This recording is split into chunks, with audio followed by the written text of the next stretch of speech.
cozy. But there's a couple of work experience as well. Hope and Lara both work experience today. But yeah, today we're going to do some scissor over comb, which is obviously the thing that I'm sure some of you are quite excited about. And something that, like I said a million times before, this is a real passion of mine. And it's just, you don't need any electricity. You can do this anywhere in the world with a comb and some scissors, and that's all you need. And it's just more artistic and more creative than a lot of other techniques. You're more likely to, to be honest, I do scissor over comb on probably pretty much every haircut I do, whether it's just for blending or for taking bulk off or for various reasons. To soften a haircut that I might have done with clippers, I will quite often go over it with scissors to make it a bit softer looking. Again, you're achieving the same result as you would with clipper over comb, except that clipper over comb is going to look really harsh and fuzzy. And if you want that really clean, manufactured look, then clipper over comb is the one. But if you want it to look soft and nice, then scissor over comb is the one. So we're going to start by creating a kind of baseline. What I mean by that is I've separated the top, so we've got this horseshoe section. Again, it doesn't have to be mega neat or anything, but just don't go too high at the back there. We don't ignore that. And to start with, I'm gonna start with taking a sort of horizontal section on the side here, and this is kind of setting my length for the perimeter the whole way around. The reason why I'm taking it this way is because I want to create quite a visible line, a hard line to be able to blend up to. Yeah. So I'm just gonna pull the hair pretty close to the head. Really, we're gonna go quite short here, and we're just gonna whack that off. Wow, it's a good chunk. It is, yeah. But we want to follow that around.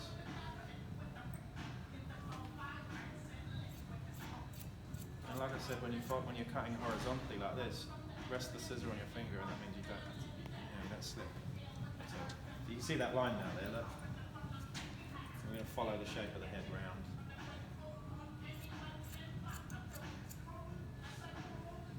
And then drop it down slightly at the back here. Not too much. We don't want too much weight at the back. We can sort that out with our scissor over comb anyway. Probably like that. So you can see that line, just quite clear defined line underneath now. And here's where the fun starts basically. So I'd recommend you all start using your bigger comb, so your clipper comb is ideal for this. This is an Andes clipper comb, so it's a bit deeper. And I really like this because it's white. If you've got a white clipper comb, it's really good for dark hair because you can see what you're doing a lot more. Whereas if you're using a black comb on black hair, it's really hard to kind of visualize where you're going. But like yesterday, I don't know, I showed you a little bit yesterday, like instead of setting that baseline, if I was really old school, what I would do is pick up the hair with my actual scissor and then take it off that way and then work my way down, rolling my hands and such. But I'm not really old school, so I like to do that better because it gives me more of a visual guide of where I'm going. But yeah, you do that all the way around. I'm just going to use the cipher as an example. If you do want to video this, then fire away, because obviously those who aren't here today probably want to watch it. But really, there is no rule for this other than really focusing on what you're cutting. The hardest part about scissor over comb is kind of like really knowing what you're cutting, And that way you've got to make sure that your comb is moving very slowly and that your scissors are moving quite fast. Yeah, so comb is always going slowly and very steady, and it's never going in and out of the head. You want to make sure that that is very, very consistent throughout. Yeah, that's the key. And this is something that takes years to master. Yeah, years. It's the first thing I really wanted to get good at. So I did get good at it quite quickly, and I just kind of didn't bother with clipper work because I was like, nah, it'll be easy. I can pick it up in 5 minutes. This I can't, so I'll try the hard thing first. I often think that's the best approach anyway. But yeah, on these mannequins, the hair doesn't sit that well. You notice that kind of grows in different ways. So wherever you want to be doing scissor over comb, you're always going in the opposite direction to the grain of the hair. So if it's coming back this way slightly, then I'll go forwards that way to pick it up. Whereas if it's going straight up, it's there. But you find on the nape of people's necks, hair grows in all sorts of funny places. So you can really play around with it a lot. But again, you want to be bringing the tip of the comb out just like you would if you were taking a section with your fingers. You want to be creating some weight at the top. So we're kind of doing this sort of C motion.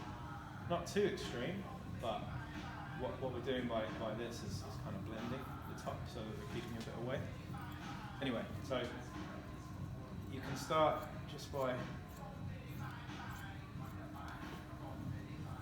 starting at the bottom, the comb's moving very slowly. And you just go over the same panel quite a few times until you've got a really nice smooth sort of transition.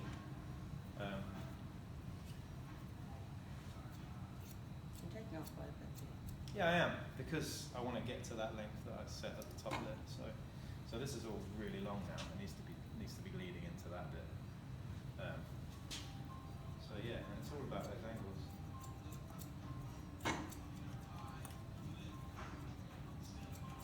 When you come up, often it's best to just keep your scissors going the whole time, so you're almost like thinking of them as a clipper. They're still running, you know, and that's the guard on your clipper. That's setting the length. But yeah, when you finish at the top, you always want to be combing back down again. So that's this action of doing that. Pretty much wax on, wax off, not wax on, paint fence. That's the one.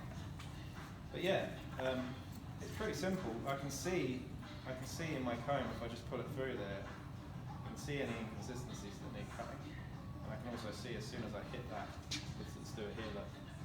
I come up here, long, and then I can see that line that I've set in there. So if I start here, for example, that's how we smooth that out.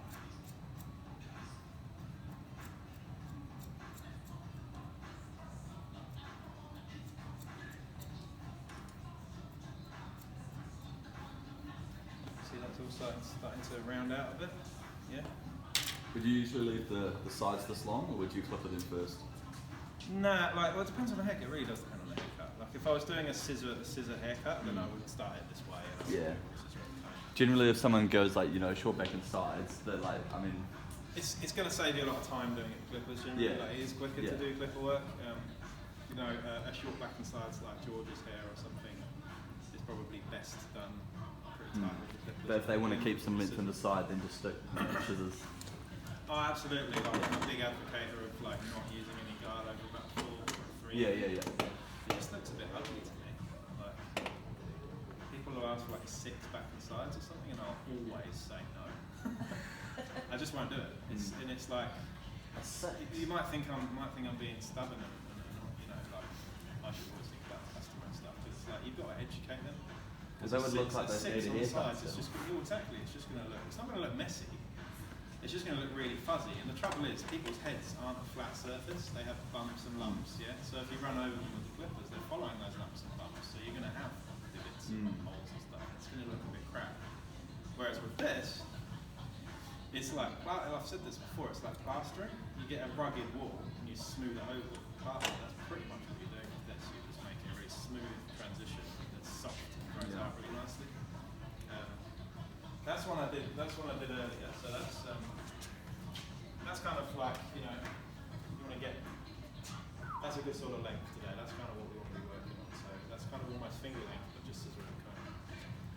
So I'll keep on working with this. And what we want to do once we've got a side that you're happy with, once you're happy with that side, follow it all the way around, but really keep checking in the mirror for balance, because you might have one side being a bit too high or the other side too bulky or sticky out.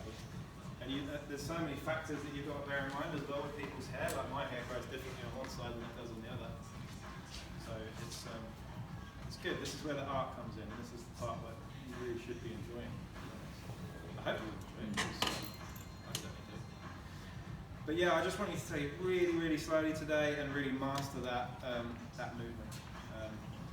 Even if you're only cutting a very, very tiny bit each time, slowly, little by little, you'll get there. But please nobody go shorter than the width of your finger, because we're going to need that hair for other stuff. So we're going to do that, and then once we've done that, later on today, I'll show you some point cutting techniques on the top for texture. I'll show you some slide cutting techniques. I'll show you some thinning and just overall blending, things like that. So the people that aren't here today are really going to miss out on all that stuff, because it's pretty vital. You know. How do you take the first section? You just do it. Yeah, I do it horizontally. The reason, like I said, you would never take a section horizontally normally because the trouble with taking a horizontal section is it creates a big line, a big walking line.